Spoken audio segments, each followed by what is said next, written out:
أو كساني لغير خوا داوي يارمتيان ليكن ما يملكون يعني شيء ملك ما يملكون من قطمير واتبقت أوتيو كلاسبي دوري خورنا وكخورما ملك يعني ده صلاة يعني يتمنى على ضابطه تو لدردو بلاو كيشو مشكلة بارزي أتواني تو توشي كيشو مشكلة بكاتواني مالي تو بسوتيني منتي نيبابي سوتيني مالي من بدس إخوائي من بيرو باورم بوهيا خواتة فرمي القرآن دا وما تسقط من ورقة إلا يعلمها يقلا دارك ببي أمر إخواناك بتخواره شون خلق دواني مالي من بسوتيني پیاوچاک اچه مالی خلق سوتیانی امام حسن بصری رحمتی خواه لبی افرمی پیاوچاک شیه افرمی پیاوچاک او کسیه پانانه به میرولا اچه خلق سوتیانی مالی خلق بخوا مالکت سوتیانم بخوا اگه جیانی من بدستوی به حربی فوتیانه بلان بدستو نیه جیانی من و مردنی من بدست خواه ضرر و قانزات شنها لای خواهه بوی اگدار بین خواه اگر تفرمی اوانه کل غیری الله داوی یارمتیان لیکری غیری خواه بقت أوتيو كلاسبي دوري ناوك خورما ملكيان نية بيدن بخلقي ده صلاتيان نية أما أوه خواهي قرد فرميه إن تدعوهم لا يسمعوا وي عربي زان شاك تيغا لا يسمعوا دعاءكم أجر إيه ولا غيري خوا لكسك لدارو بردك لبتك لقبرك لشخصك ببارينوا لا يسمعوا دعاءكم أوان جوان لدنجي إيه والنية جوان لدعاكاني إيه ونية كتو آوا باريتو لبدارو بردو قبرك لا يسمعوا دعاءكم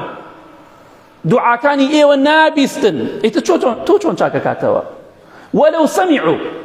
خو اگر گوشيان لبه لكاتك گوشيان لنيا ما استجابوا لكم ناتوان والامي إيه وبدنا والامي إيه وناتوان بدنا هر جوان لنيا اگر هج دلي جوان ليه خو اگر دفمي توش هر بري جود ليه اگر گوشيان لبه ناتوان والامي تو بدنا كواتب إذا صلاة مردو خواهيتي خوي بتواني والامي ناو غورك بداتوا مردو لو أترسينت واني والامي ناو غور بداتوا بياوچاكان هميان لمردن وقبر قيامت ترساون لقيامتي خويا ترساون شي بو خلقي دكن بإذن إخوان من ذا الذي يشفع عنده إلا بإذني هم رجنا يكوينين شي دتواني شفاعتك لا إخوة إلا مگر بإذن إخوة شي دتواني شفاعتك قيامتي منو تو بدس خوايا بدس فلان كسنية بيغمري خوايش صلى الله عليه وسلم كاتك درات السجدة حتى خواي يرد فرمي حلص شفاعتك ناتواني شفاعتك تواو أوجه يعني قيامته كواتا بشت بخوا بستا إياك نعبد وإياك نستعين همو روجك دوباري دكيتا جويلي بقرو تطبيقي كو جوان لي تيبقى داوي يارمتي لغيري خوامك چونك خواي قرده فمي اوان بقت اوتو كلاسبي دوري خورما ناوك خورما ملكي نيبيدن بخلقي چون خلقي چاك دكن وخلقي دمرين وخلقي دجينن چون مالي خلقي كاول دكن ومالي خلقي اودان دكنوا چون رزق روزي خلقي ددن وحاليان به لرجي قيامة شاو يوم القيامة يكفرون بشرككم لرجي قيامة قالين ايما برين لايوا ايما تاكلوا بشريكي خوا شريكي نيه وانا زعنا قيامشتان بوكن خوا ده فرمي لقيامته اوان خوان ببريء كان لايوا طالين ايما برين لايوا ايما تاكلوا بشريكي خوا شريكي نيه شلون ايما تاكلوا بشريكي خوا اما چند نمونهك بو باس ما كل قراني بيروزا باميد وان شاء الله اما انا همي چند جار باس كراوا وقيات خصنويك ان شاء الله لمولا او انا ما شريك ما بخوا بريار دا وبابا خومن دابچينه و دزنجه بگرين دور كادنيوش بكين بلکو خوالی من خوش بیه چون که خواه یاره وعد داو لقرآنی پیروزه اوی شریکم با بریار بدات لسریشی بمره لی خوش نابم بهشتی لسر حرام دکم دشیخه من ناو اگری دوسخو ایت لو خساره من دیگه ورتره هی نه خواه یاره لیت خوش بیه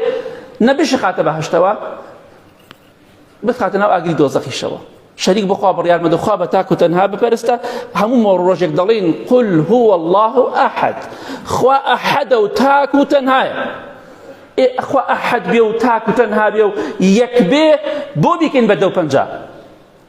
أمان عيد بسريشية أمان عيد بفلانشتا شارع الطيباء